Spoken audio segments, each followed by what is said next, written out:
When we first came to America from Vietnam, we didn't have anything.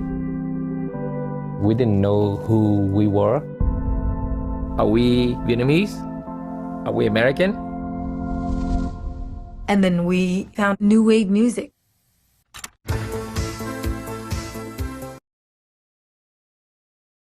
Hello, everyone. That was a teaser clip from Elizabeth I's upcoming film, New Wave. Thank you all for joining us for this month's Political Mandate of the Arts program hosted by the Wende Museum, Thomas Mann House, and DevLab Radio. My name is Lexi, and I'm so excited, along with my fellow student council members, to welcome Elizabeth I to the program today.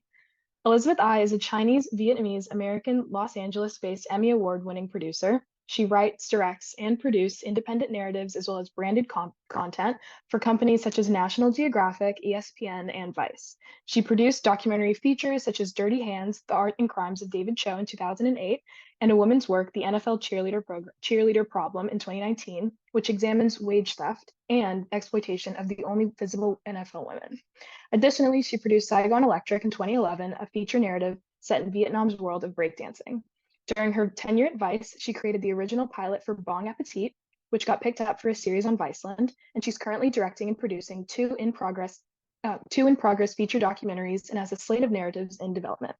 She is a fellow of Berlin Talent Campus, Film Independent, Sundance, and Tribeca. Her film projects are supported by California Humanities, Firelight Media, Knight Foundation, and ITVS.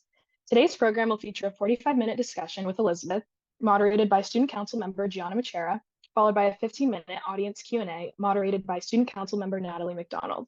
Viewers, we invite you to type any questions that you may have into the Q&A section found at the bottom of your Zoom screens, but please keep all questions clear and concise. We'd also like to extend our thanks to Susan Horowitz and Rick Feldman for their generous support for the online and on-site discussion series at the Venda. Elizabeth, it's a true pleasure to have you with us here this afternoon/evening, and thank you so much for joining us. Now I'd like to invite Gianna to begin this discussion. Hello, I would love to welcome Elizabeth as well. It's amazing to have you here. And to start off, I would love to just dive right into your work, more specifically your film New Wave. Natalie has an excellent question regarding your approach towards addressing the lack of Vietnamese American archives. Yeah, thank you, Gianna, and thank you again, Elizabeth, for being with us today. So in a 2020 interview with the Diasporic Vietnamese Artists Network, you noted the limitations and lack of Vietnamese American archives. So as a history student, I'm curious to hear more about the ways that you've been able to address these archival silences or erasures while working on your film New Wave. I know you've mentioned personal and family archives, for example, wondering if there are other ways you've been able to work with those archival silences and erasures. You know, we all know about media representation and how there are so many communities that are excluded and, underrepresented or misrepresented. And when I started off in this project, I think I wasn't even thinking about that. I really started from a place of wanting to tell a story about my community, one that I didn't see. So it wasn't like there was this academic research thought about how I would approach the work. It was just like, what kind of story do I want to see that I feel I could share with my community? And it really started there. And once that research began, I realized in that phase that there weren't enough archives to go around. So I really turned to the community, and I don't know if you've had a chance to see, but we have an Instagram, and that was really where it was born. It started first just turning to my family, and that obviously was not enough for archives. And then when the pandemic shut us down, I was like, you know what? We're going to go out. I have some friends that are in the community, and maybe they'll support. And the community has grown quite a bit with a few thousand followers now, and so many hundreds of people that have submitted their personal family archives, things that are sitting in shoe boxes and garages, photo albums at their parents' home. And it's been a huge community effort. And I guess a follow-up on that, have you been able, is it really like thanks to word of mouth, are you able to kind of bridge that generational gap? Because I would imagine that Instagram is really kind of going to be catering to a younger audience, but then are you able to kind of bridge that generational gap too? You know what? I think even saying intergenerational gap, there that was where it started off, going like, where do I go? I did actually try to go on Facebook thinking if I wanted to reach out to the first generation, I should go there, but there wasn't as much traction as I thought there would be when we started our Facebook page. So going to Instagram, it felt like the younger generation was very curious. They're like, what is this? And so I'm a second generation Viet American or Chinese Viet American, and there were a lot of people like me and younger that reached out and said, "Oh, I was always wondering what it was like for my uncles and aunties, or my mom and dad, or my cousins that lived through this. I saw pictures." So people were going and digging themselves to excavate and unearth a lot of these. And then from that, it sparked conversations for a lot of the people that had reached out to me. And if you go through the Instagram posts, you'll see that there are a lot of captions about the stories that were being shared. So a lot of that was very inspiring, because at first you kind of feel like you're doing this work. It feels so niche and you're so alone in the process, right? You're like, I'm in my head. I'm trying to read some academic paper or some journal, combing through, I don't know, Calisphere for images, pictures, whatever. And, it is a very isolating thing to do research on your own. But as soon as it kind of opened up with my team, I have a sizable team. I feel very lucky for that. But beyond the team, there are half a dozen of us, and opening it up to this wider community really made us feel like this wasn't going to be that niche. I'm not alone. And it didn't feel as daunting of a task when people are affirming that this is not just your experience, but me too. I feel seen. Thank you for putting this out there. It's amazing. I love the way you touch on the fact that it wasn't really a linear process. It was like you learn from what you're doing and you find a way to make it better and more accessible for everyone. And you touched a little bit on the influence of social media in terms of like work and archives. And Anya has a really excellent question that kind of delves a little deeper into that. So I'll hand it off to her. Yeah, like Gianna said, you kind of touched on it a little bit, but I would just be curious to hear more, especially because you've talked about, Calisphere and these like very traditional like academic archives, and the difference that is between these kind of wider community social media archives. So I guess if you have any more comments on the new possibilities that social media enables as an archive, but also maybe if you have encountered any limits with it, maybe in terms of audience, in terms of the ways that you're able to communicate certain messages. But yeah, I guess the question is just about those possibilities of social media as an archive, but also its limits, maybe. Well, I'll talk about the limits of the traditional spaces. I think the first thing is like, I want to find a Vietnamese teenager in SoCal. I'm saying all like the tags that you would look for, right? Viet teen, 1980s, Southern California.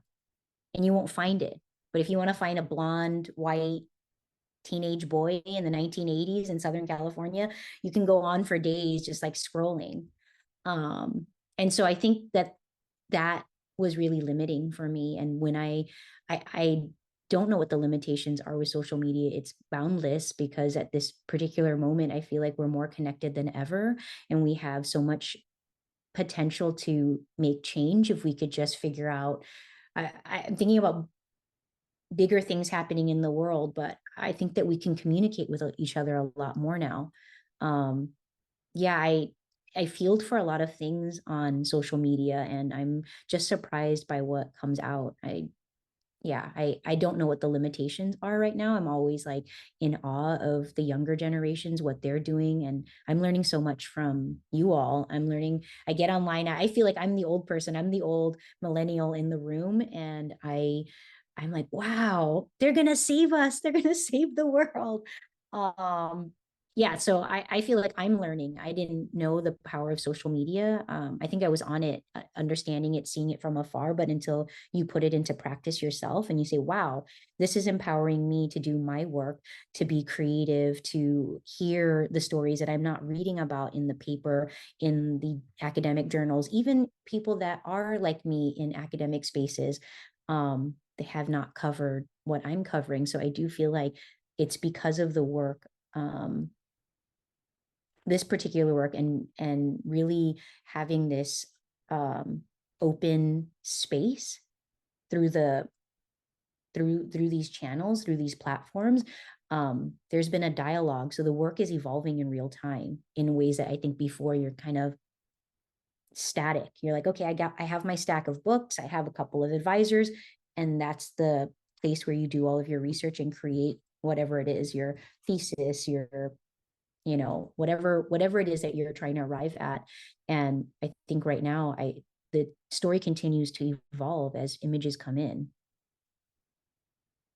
Yeah, I really appreciate that answer. I think like the comments on like the boundlessness of social media, but also the kind of live form of it is just really useful, because you're right, like these conventional archives I think don't invite that kind of creative collaboration in the way that social media almost is designed to.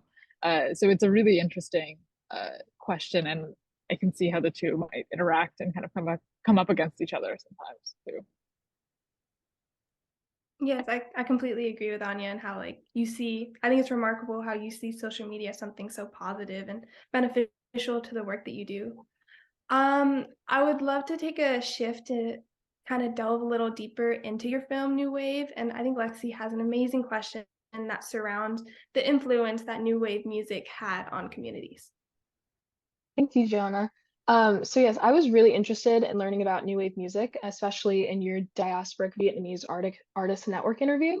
And I was wondering if, given the diversity and variety and experiences and backgrounds within the Vietnamese diaspora, you've observed any communities where this genre has had a more significant cultural impact or influence, and whether or not that's kind of shaped or changed the adoption and celebration of New Wave music. If there are other communities that this has impacted, I have actually found out that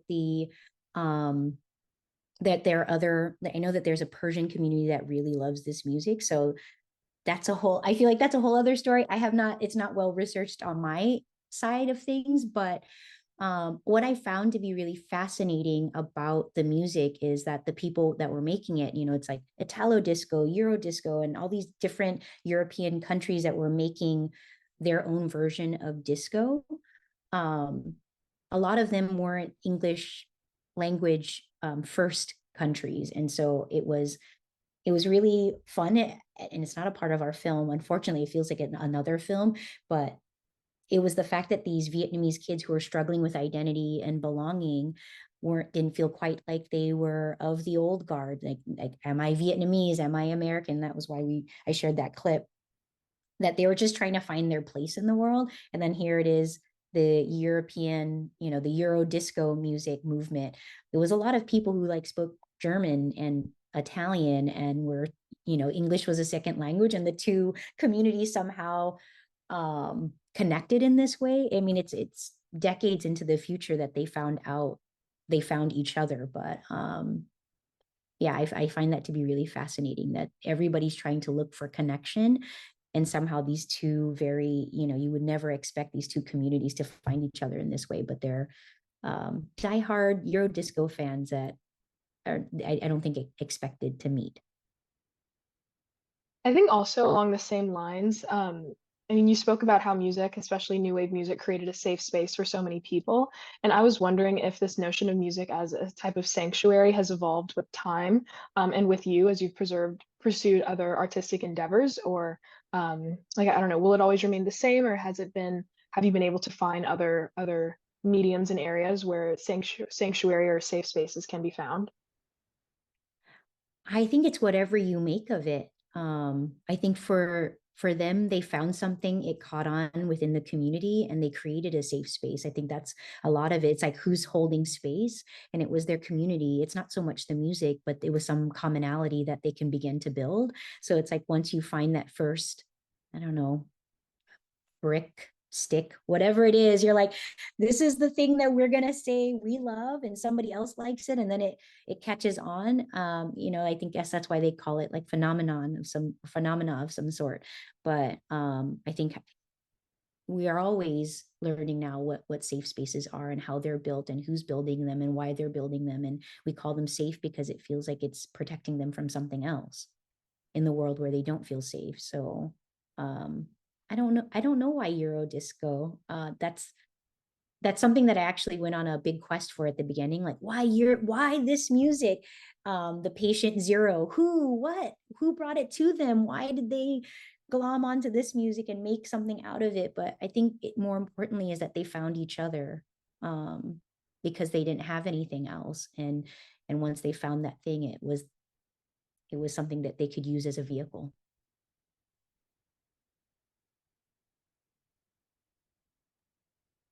I absolutely love the way you said that, like, the music was like what they made of it, and that it wasn't like there's no explanation, like you have no exact reason for what happened. So I really love the way you said that, and that kind of leads me into one of my questions that I have. It's a little different. It surrounds like your legacy and influence on your work and industry. And I was wondering, in your Center for Asian American Media interview, you discuss your various heroes who have aided in your process in telling your story, as well as your heroes who pioneered their own way through the New Wave movement. Through your process of establishing connections, voices, and power through your work and overcoming a white male-dominated industry without connections, do you someday wish to become a hero for another underdog in the industry? Oh, no, I don't wish to be a hero for anybody else. I want to say that first. I feel like that's so much responsibility, but I think that, people will make heroes or idols of whatever they want. I think really, in that interview, I remember that and saying that I thought about how, when we had, at least for me growing up in a place that wasn't as diverse as it is now, or as I'd hoped it to be growing up, I just thought about like how, it's like I do have heroes. I'm like, oh, Toni Morrison, or, we can name a lot of heroes in our world. But when I was younger and when I was even in college, I think I was searching. It was like every hero, or, I was a creative writing major, and I was like, everybody that I put is white and mostly male. There was some, a sprinkling of white women in there. And I don't know if I lament that, because it was just my education and it was what I had and it was what I was exposed to. But I really loved working on this project so much, because we're looking so far and being like, oh, who's the brightest star, what's on the media, what am I reading about, what am I being exposed to in school? And that's what defines a hero. And for me, I finally just looked out and I'm like, oh my God, my teammate that's working with me, that believes in me, and this crazy idea that we're going to tell some niche story about our community and most people have never heard about it.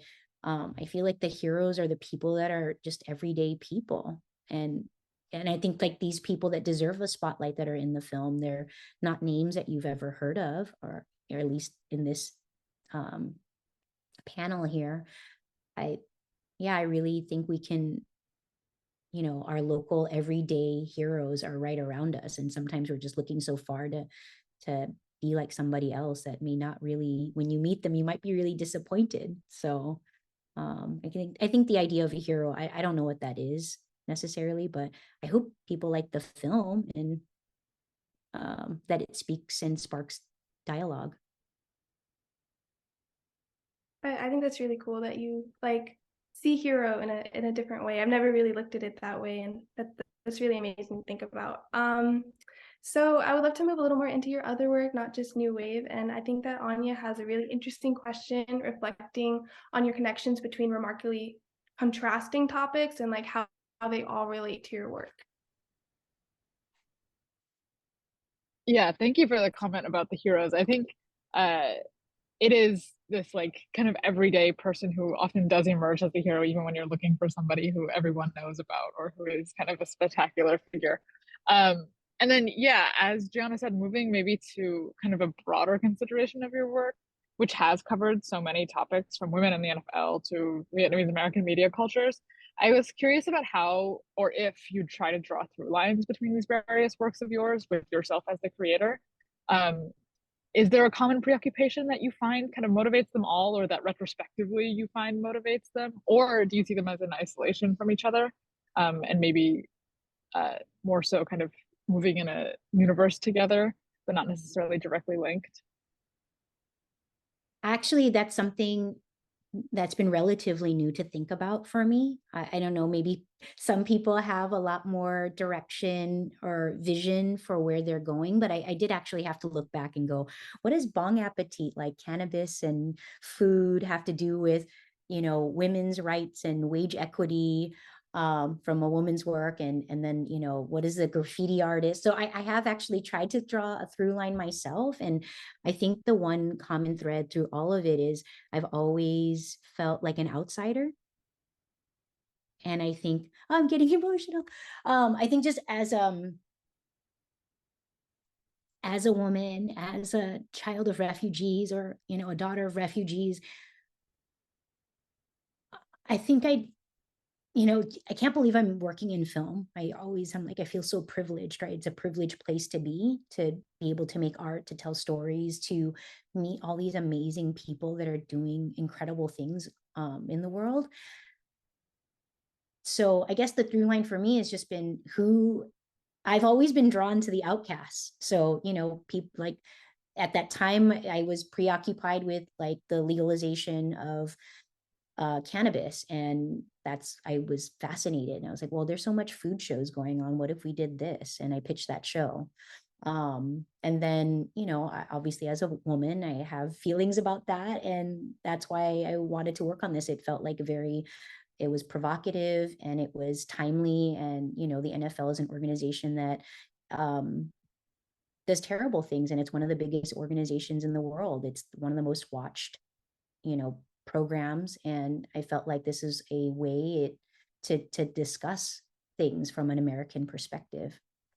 And then the graffiti artist is the same thing. It was just somebody who's an outcast who had something to say and was saying it. I don't think the films are perfect. I just feel like these were the things that moved me, as well as new wave, right? It's these punks, these rebels, these everyday people you've never heard of, but they are passionate about something, and they have been really impacted by displacement. It feels relevant now with everything going on in the world, in Gaza. And I just feel like I think I've just kind of moved. I've been moved by what feels right. And so that's the through line, is I feel more kinship with the outsiders than I have with the mainstream. Yeah, that's a really touching answer. I think like with this kind of theme of like the everyday person, I just think that those kind of like ties of feeling between people who have the shared experience of outsider are like really powerful ways to build solidarities that I think can get overlooked sometimes. So I just appreciate that answer, and like bringing in people in Gaza, that there are maybe these kind of subterranean ways of connecting, even when experiences are so different, that can be mobilized on. Yes, I completely agree with Anya. I don't think I could say it better any other way. I love the way that you kind of talked about you being in the industry kind of feels like a privilege to you, and I feel like that really segues us into a question that Natalie has, and she talks about your perception towards storytelling and how you see it as a privilege. So I'd love to pass it on to Natalie. Thank you, Gianna. Yes, so you said, Elizabeth, in a 2020 interview that never would my teenage self dare dream that my adult self would be working in such a privileged profession and be in a position to tell stories. And so that made me think and ask myself, is being a storyteller a privilege? And if so, what responsibilities come with that privilege?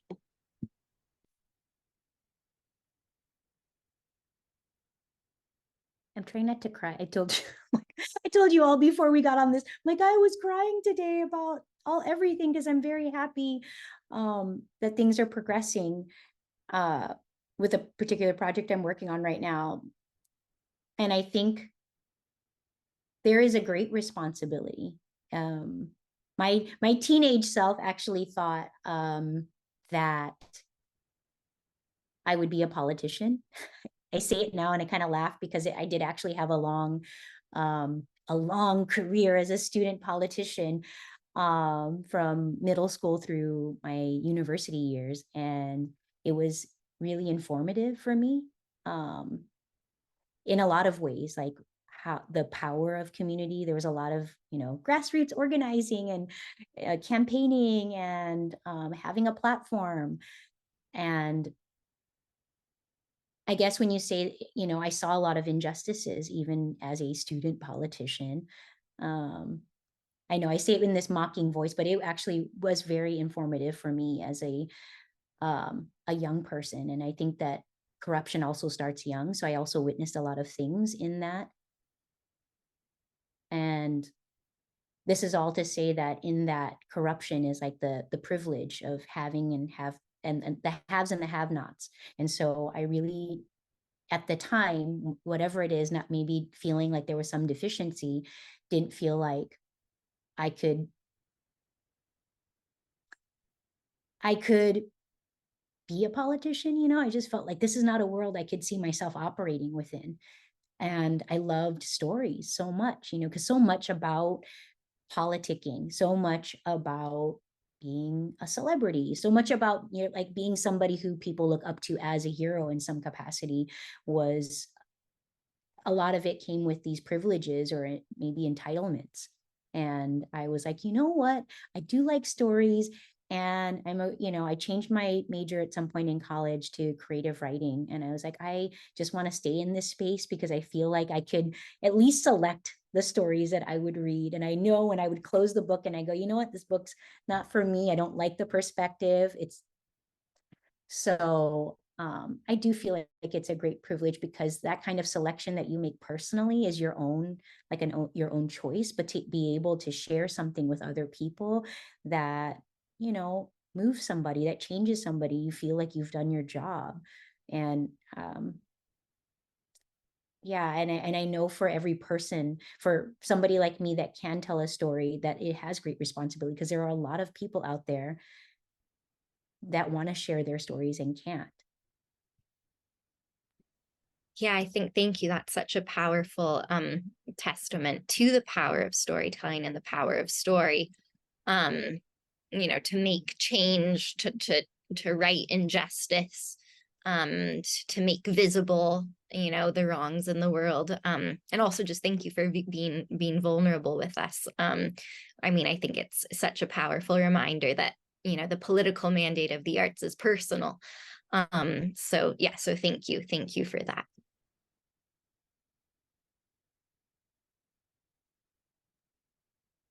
Yes, I completely agree with you, Natalie. And I would love to thank Elizabeth for being so open and so honest today with such topics that are hard to talk about.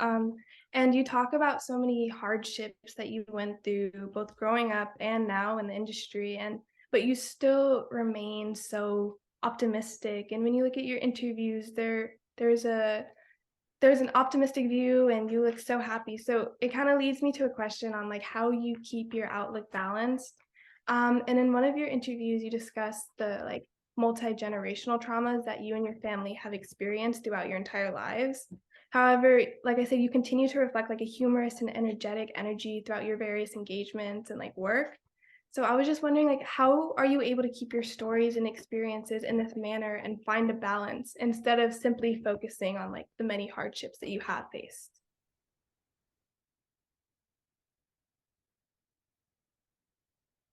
That's a good question. I don't know if I'm ever in balance. I think, I don't know if balance is an illusion. Well, it is to me, right? Or at least in how I work, how I operate, I do feel like for everything that you miss, you gain something else. So it's always, it is tricky, but maybe there's a balance over time. It all evens out in this long kind of linear space that we're working in. But I think on the day-to-day, like right now, I'm giving so much to this film New Wave, and some things fall by the wayside, right? Like some friends you would wish you would see more of, and shows that you could go to, books that you could be reading. I think it's also making space because I also am very aware of how participating in other stories informs, me and my work. So I guess I guess to say is like, I don't know if I have balance in my life, but in the long run, I'm like, there's a stretch when I just shut off all the work and then I just focus on myself, my story, not my stories, my family, and really try to build that. But I feel like it's not like I do 10% of this today and 10% of work today and 10% with my daughter or 10% with my friend. It's, yeah, I think I'm always thinking about that and how I can shift gears a little bit. I think in terms of balance from hardships and thinking about that in present day, I think that really does inform the work. I think the balance is like art is therapy. So much of it, right? Like everything has had a door in for me. There's always everything that I've done was, oh, that makes sense because that reason it checked some box. And this particular moment working on New Wave is checking a lot of boxes for me as a person. And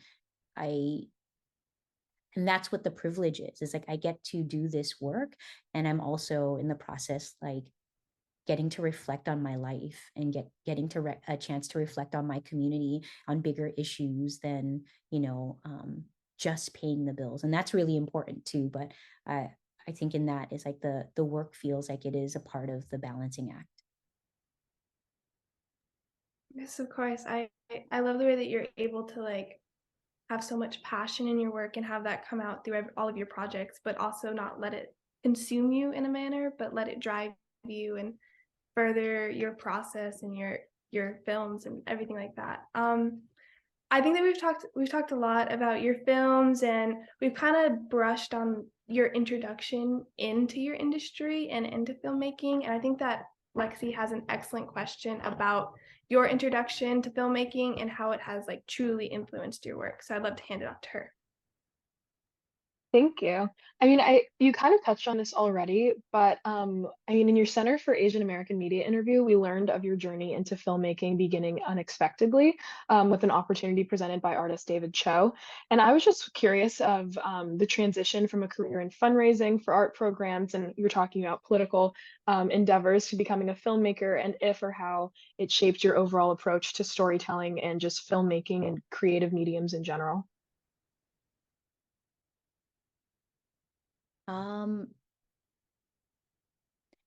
Sorry. It's also okay if they're two separate like endeavors and it's just something else. No, I'm sorry. Could you repeat that question? It's about, will you say that again? Of course, just your transition from a career in fundraising for art programs and how into becoming a filmmaker and storyteller, and whether or not that shaped your overall approach to storytelling and creating art. I think, so it was what I was talking about earlier in terms of being a student politician, that informed my outlook on the world so much, the things that I learned in it, and being civic minded. I think that transition was like, well, I don't want to do politics. And then I started in the nonprofit sector out of school. I thought, okay, I can find myself here.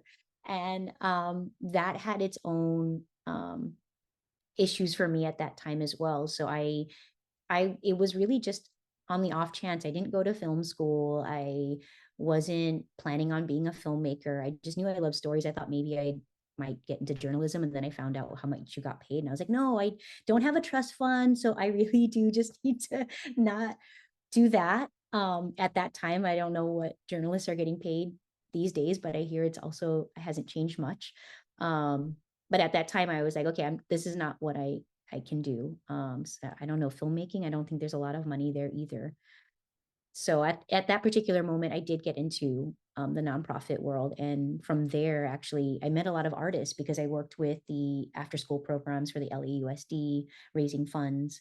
And from there, I did meet one of them being David Cho and Harry Kim, the director of that film. And he was like, oh, the director, it's great that you're putting on all these events, and would you consider producing our feature film? And I said, what does that require? It's like, exactly what you're doing.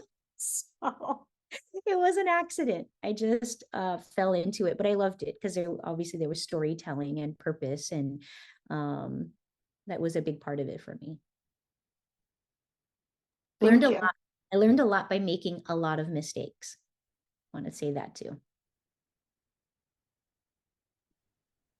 But I think that's so cool that it was almost like you fell into it, like you said, and you've become so passionate and so amazing at this work in this industry when it wasn't your original plan or your original focus. We have talked a lot about like the communities that your work is based off of and your own experience, but I think that Anya has like a really amazing question that surrounds a different outlook, which is your audience and how it may or can influence your work. Yeah. Um, in an interview, you had mentioned an interaction where an executive had said, basically, I don't know any Vietnamese people who was going to watch this movie, and you had said lots of people. People have all sorts of different interests. People are Vietnamese, Vietnamese-American, and are going to be interested in this, but also people that are interested in music, who love subcultures. So that there was actually a big audience that this executive just was totally blind to. And I am just wondering, kind of maybe in context of what you've been talking about with kind of these various forms of storytelling, how audience plays into your storytelling and your creative role, like whether you think about audience when you're creating. Do you aim to reach certain audiences in your various works, maybe including your Instagram? And then how do those audiences shape the work itself? Maybe the Instagram, but also kind of these more formal artistic or documentary works. I don't know if I think about audience in a marketing way. But I do think about like, let's new wave, this particular film. I think about my community, and I'm thinking about how can I honor that community, and if I'm arriving at some truth about this work, about this story. I think marketing is really cool. Like, they're like, oh, how do we get, butts in seats or eyeballs on your story? Because obviously I'm not making this just for me. So there is that, like, I'm not saying it's not important. I just, as a storyteller, I think I just want to tell the best story that I could tell. And I hope that we arrive at a greater truth than, than where I started. I'm changed by the project, by this story, and by the process so much in the making of it, that I'm sorry I don't have more to say about audience. That I'm just like, it's very much like it's an interactive process where I'm interviewing people.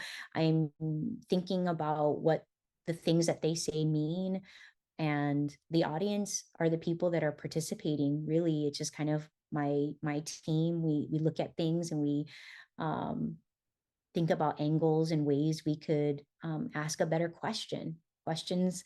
You have to ask sometimes a really specific question or at the right time. Sometimes it's about timing. But in terms of a larger audience to market to, I'm not thinking about that, and I try not to, because the more specific you can get, we hope that the story will be more universal. Yeah, no, I think that's actually a super insightful answer, especially this note about like there might actually not be a neat separation between participant and audience member, that like those can be similar. And I think it just reminds me of what you were saying earlier about kind of seeking a hero, seeking a role model, and finding it among your community. I think that that is just like very insightful in terms of where audiences come from and how they kind of are already there in the process of creating and then storytelling.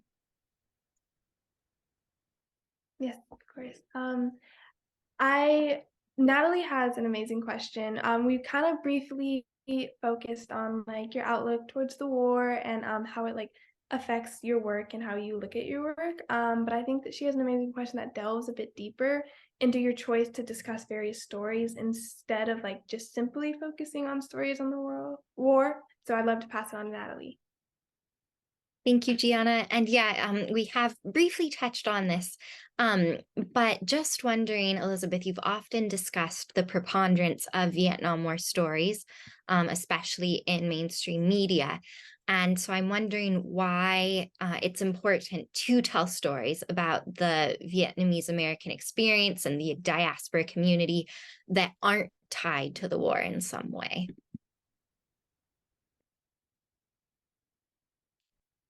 I think it's hard to think about that in this American context because we wouldn't be here. Our people would not be here had there not been American involvement in Vietnam. So I think out of that context, it's, we talk a lot about this, and I get it so much more after working on this project, because I feel like sometimes we say, we want to humanize. We're like, obviously we're all human.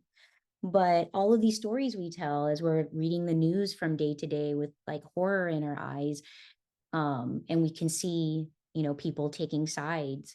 And I want to say something, but I want to find the right words too.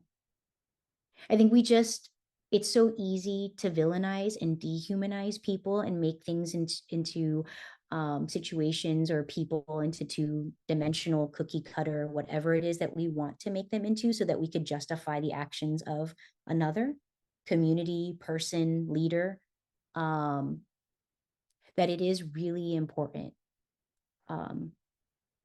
that we tell these kinds of stories where you're like outside of the convention of, the oppressor and how they want to tell stories about our people. So whether it's gender or race or ethnicity or class, I think we have to examine further. And that's why we need to tell these stories. Searching out that complexity and that nuance. And storytelling is so often, as you were saying, often politics doesn't have space for that complexity and nuance. And I think storytelling really allows us to embrace all of that. Absolutely. And choosing not to be political is absolutely political.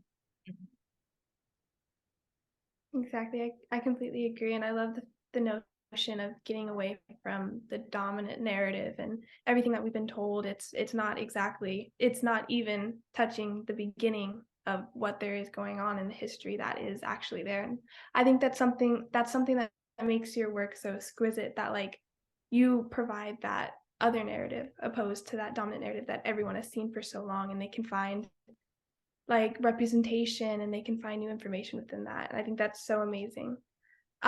This has been an amazing discussion so far, and unfortunately we can only ask one more question before we move on to our Q&A section.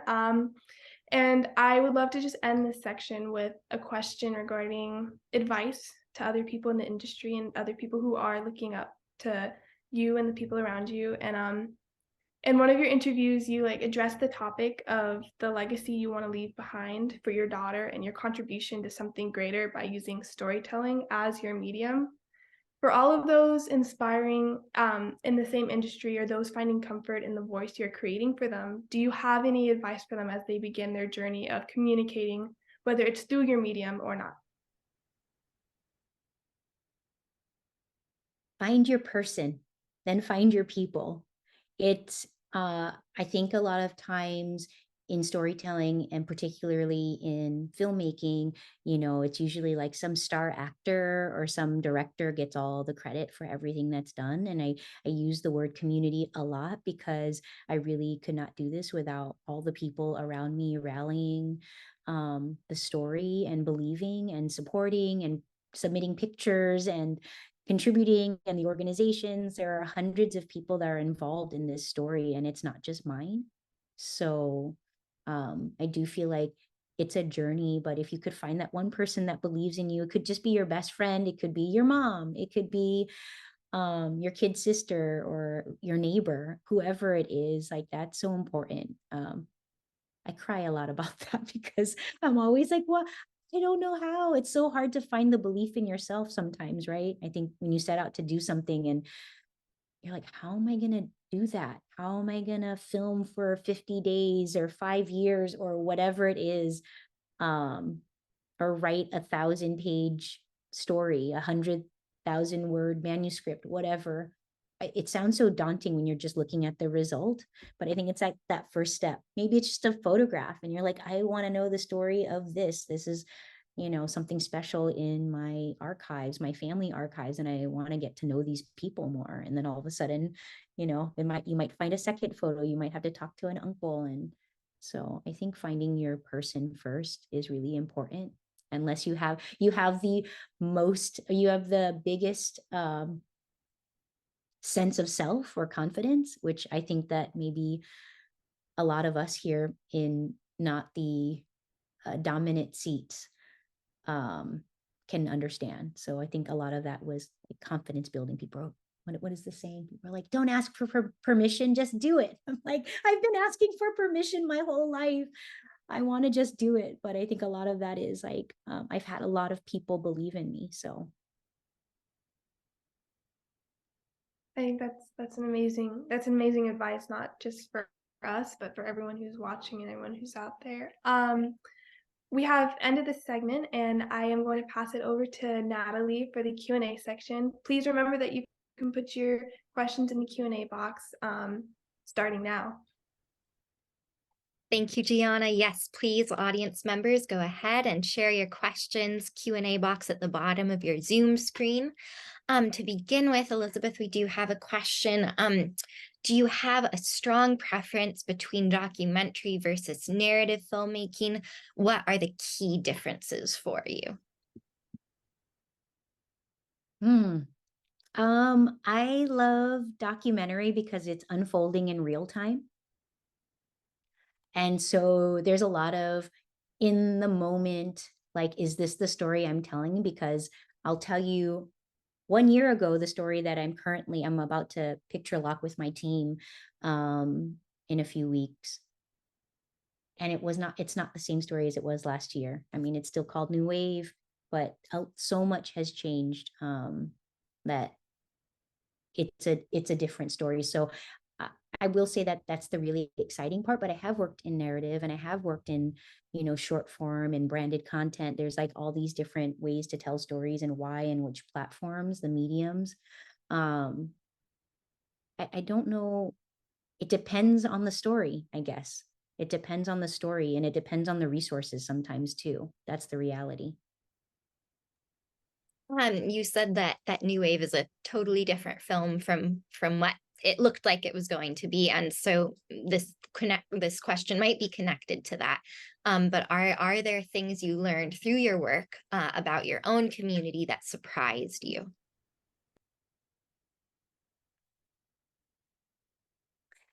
Yes, I guess I'll share a little bit about the story now, because I set out to make a movie that just centered joy and celebration.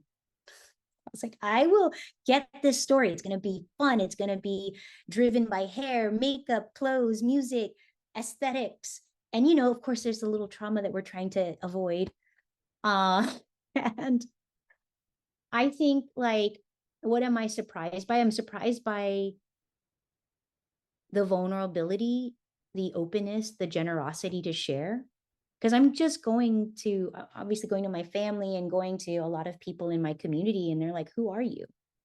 And they don't have to share, and they could just close the door on my face. But I think, there was some of that, but there was also like, if I knocked on the door again and again, they would open, and they did. So I'd say that they do want to talk about it. And I think sometimes, I think that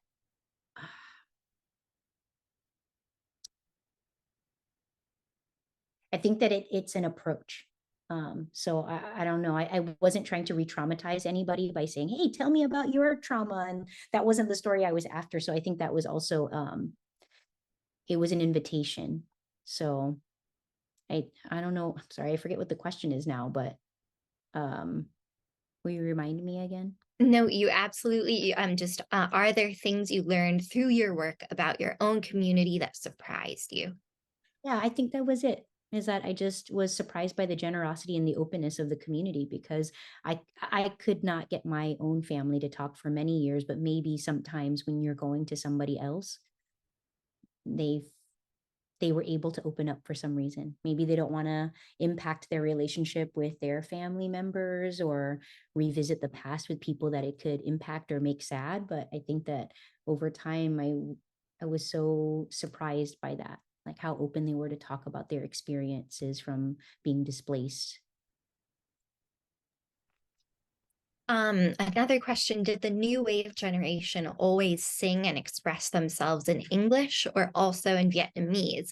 And if the latter, what motivated the choice of language case by case? Have they always? Yes. Well, I think there's this perception that maybe we all lived in huts and were in villages or something from the male white movies that were made in the past. But I feel like, yes, I think like most cultures, there's deep history that's rich, filled with music and song and dance and the arts. And I think in terms of new wave, I thought that it had so much meaning, right? Like there's so many new waves, like we think of French New Wave or, the new waves of COVID, whatever, however you want to use that. But I just thought like they were displaced. There was a lot of boat refugees. And then there was this genre of music and a genre of music that they had interpreted and covered for themselves within the diaspora. So have they always sung and danced and liked the arts? Yes. Yes. And I think just to clarify, did the new wave generation always sing and express themselves in English and also in Vietnamese linguistically? Yes, I think for many reasons there was the French colonization and they had been colonized for 1,000 years by the Chinese, and there was other occupations in Vietnam. There was a lot of different languages being spoken and a lot of different yes, they have sang and spoken many different languages over the years. Mm-hmm. And do you have any favorite filmmakers, journalists, musicians, or artists to recommend to the Student Council, to our viewers, our listeners? So many. I feel like I will share that list when we're offline. Wonderful. Okay, so many. Well, looking forward to it. And do you feel a responsibility to represent the Vietnamese American or Asian American community? And if so, does that feel weighty or difficult at times? Yes, I do not feel like I can represent all of them. I cannot represent all of the Vietnamese community, nor can I represent my generation. I think I struggle with that a lot in making the film because I already, there's a lot of blind spots. And I hope that with a lot of the teammates that we have, that we try to address as many of those big issues as possible. But it is one story, and I hope to tell so many more stories. So I want to be able to speak for myself, and I if people feel that this touches them or they feel like this story or other stories that I've told aligns with something that they believe in or they can continue to talk about and dialogue about, I'd be very grateful for that. But I think in terms of the responsibility, it's so hard, right? Because there are so few of us that there is this inherent responsibility, but you don't want it because you're like, I can't speak for every Vietnamese woman just because I look this way and I made this film and there happens to be people that look like me in the film. I know that that's a part of the process, is that vulnerability beyond the story is like you're going to open yourself up to so much criticism. But I guess I don't know if I'm ready for it. We'll see. But I don't want to represent everybody because we're not a monolith, the Asian American community. And that's a lot of what we've been saying for some time. This is one last question, unless we have any final additions from the audience. Again, feel free to contribute questions in the Q&A box at the bottom of the screen. But as of now, one last question. You are a storyteller living in a time of extreme political division. Do you think storytelling has the power to reach beyond these divisions? And if so, what is the recipe to make that happen?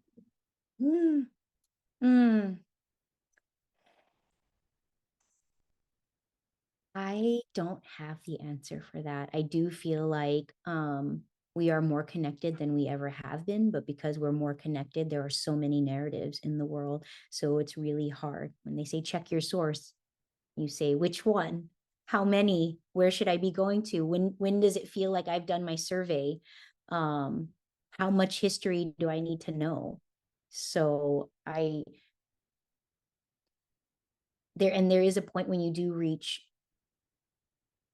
max saturation, and you're like, wow, I can spiral out of control by knowing too much, right? So I think that we need to keep looking in ourselves, and it's a journey of introspection. I think there's so much like looking outward and like taking a side for whatever reason because you're aligned with this person or that person. But I think it's really hard in this time of division. And I'm sorry I don't have an answer for you other than find your people to talk this stuff out with. There's so much information going around that is misinformation as well. No, thank you for those absolutely words of wisdom. I guess to wrap up, when will New Wave come out and where can we see it? I don't know. We're in the throes of racing to picture lock, and hopefully sometime next year soon. Stay tuned. Wonderful. Well, can't wait. Thank you so much, Elizabeth. It's been such a pleasure talking with you today. Thank you for sharing your experiences, your wisdom. We really appreciate it so much.